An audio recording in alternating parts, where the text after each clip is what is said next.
Hey everyone, today I'm going to talk about European exploration, and we're going to start first with the Portuguese. So, Portugal in 1450 had developed a ship that could sail against the wind, and they really began to establish themselves as colonizers and also as slave traders.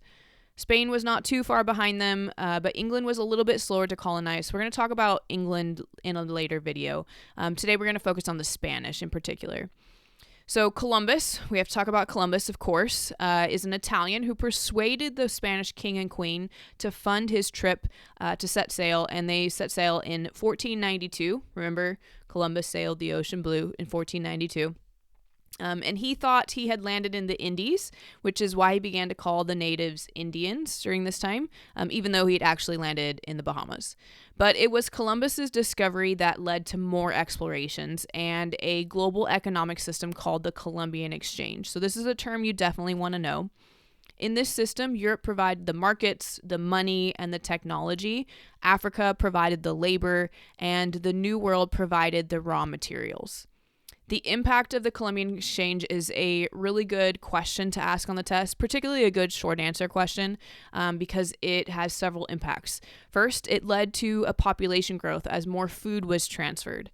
For example, the potato arrived in Europe when it was originally grown in the Americas. More people began to move to the New World, both willingly, by choice, and unwillingly, like the slaves who were transferred across the Atlantic Ocean. There's also a shift from feudalism, where the land in a kingdom belonged to a king and a lord was given that land in exchange for helping protect the kingdom, to capitalism, where now it's all about making a profit. Also, Europeans unknowingly brought deadly diseases like smallpox to the New World. They often ask this in a multiple choice question about what hurt the natives the most or what killed off the natives the most, and it is these deadly epidemics. And lastly, the Columbian Exchange had a huge impact on the spread of slavery to the New World. By the 1500s, Spain had become the dominant power and colonizer. This is why they were called the conquistadors or the conquerors.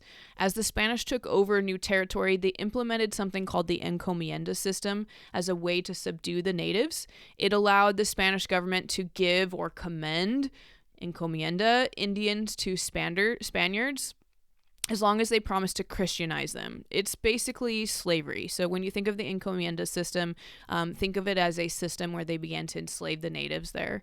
We read a couple documents about this in class. In particular, De las Casas was somebody who argued that this is something that is invented by Satan, and he tried to get the Spanish government to stop it. So those documents in comparison would be a good one to see on the test. So be aware of that name and the Encomienda system as well.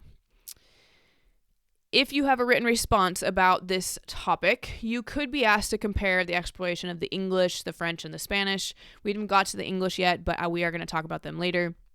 It could make a good short answer question, that comparison, but they usually, if you look back at past exams, ask about how the Europeans impacted the natives. So I'm going to go ahead and give you two practice prompts this time that are pretty similar. So I want you to see how they can ask you closely to the same thing in just different ways.